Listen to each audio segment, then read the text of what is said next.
Herkese merhaba, ben Adem Şimşek.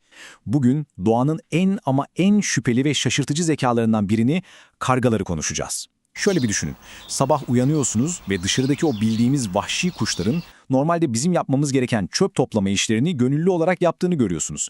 Yok artık, bilim kurgu filmi mi bu dersiniz değil mi? Ama inanın bana bu kelimenin tam anlamıyla gerçek. Tamam, hadi bu işin derinine inelim.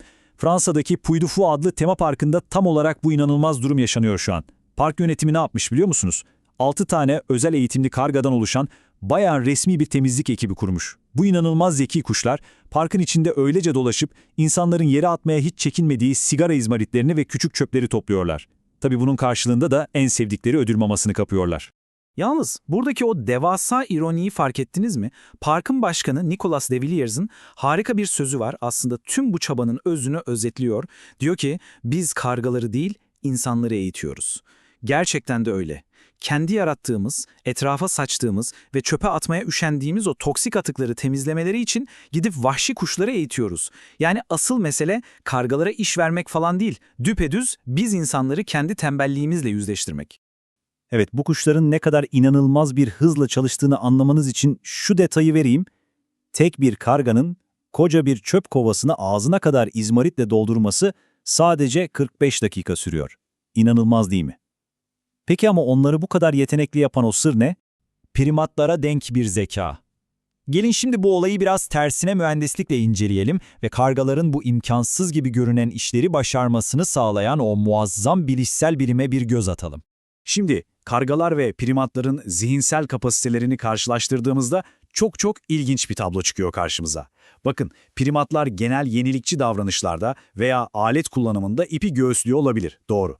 Ama kargalara baktığımızda 0,77 gibi tek kelimeyle muazzam bir beyin vücut oranına sahipler. Şaka yapmıyorum, evrimsel olarak bize en yakın kuzenlerimiz olan primatlarla boy ölçüşebilecek kadar güçlü bir hafızaları ve çok gelişmiş bir problem çözme yetenekleri var.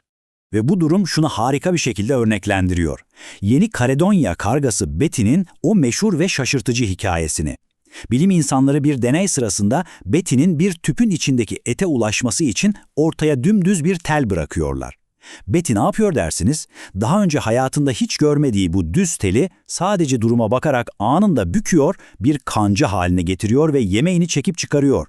Hiçbir eğitim almadan, kimse ona göstermeden o an doğaçlama bir alet icat ediyor. Gerçekten inanılmaz.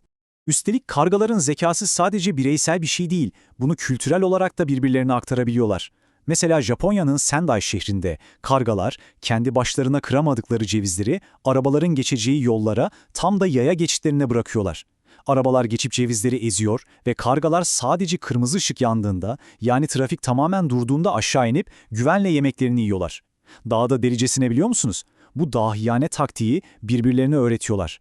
Bu davranış o kadar hızlı yayılmış ki kısa sürede şehirde 5 kilometrelik bir çaptaki tüm kargalar bu kırmızı ışık numarasını kullanmaya başlamış. Bu arada ufak ama hayat kurtaran bir tavsiye. Bir kargayı asla ama asla kızdırmak istemezsiniz. Neden mi? Çünkü Washington Üniversitesi'ndeki araştırmacılar kargaları yakalayıp serbest bıraktıkları bir deneyden sonra kendi kampüslerinde rahat yürüyemez oldular. Bu kuşlar insan yüzlerini mükemmel bir şekilde tanıyabiliyor ve kin tutuyorlar. Hem de yıllarca.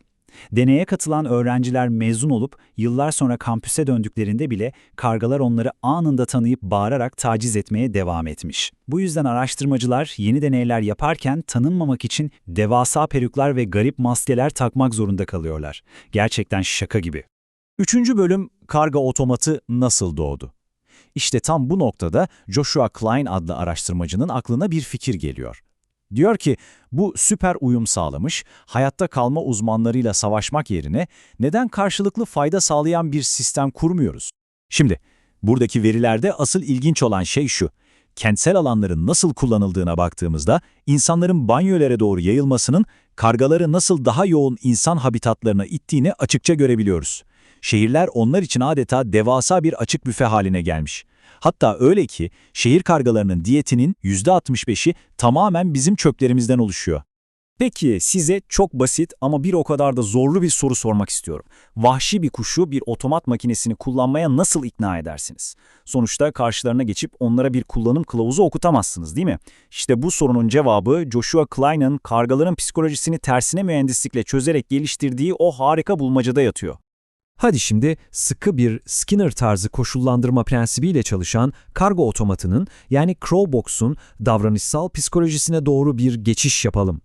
Klein'in tasarladığı bu sürecin ilk 2 aşaması tamamen kargaları makineye alıştırmakla ilgili. Birinci aşamada karga makineden her uçup ayrıldığında cihaz etrafa bir miktar fıstık ve bozuk para bırakıyor. Amaç tamamen o korkutucu mekanik sese alışmalarını sağlamak. İkinci aşamada ise karga makineye her konduğunda yemek ve para veriliyor. Karga o lezzetli fıstıkları yerken etraftaki paraları da gagasıyla sağa sola süpürüyor. Paralar yanlışlıkla delikten içeri düştüğünde ise sistem daha çok fıstık veriyor. Bam! İşte karganın beyninde o ilk temel bağlantı kurulmuş oluyor.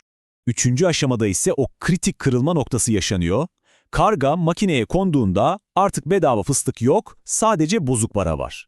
Tabii bedava fıstığa alışmış olan kargamız buna çok sinirleniyor. Sinirle paraları sağa sola fırlatırken paralardan biri tesadüfen huniye düşüyor ve sürpriz beklenen fıstık geliyor. Karga o an olayı tamamen çözüyor. Dördüncü ve son aşamada ise sistem artık kilitleniyor. Karga makineye geldiğinde hiçbir şey olmuyor, yerdeki bozuk parayı bulup bilerek ve isteyerek o huniye atmadığı sürece fıstık falan yok. Ve evet, görev başarıyla tamamlandı.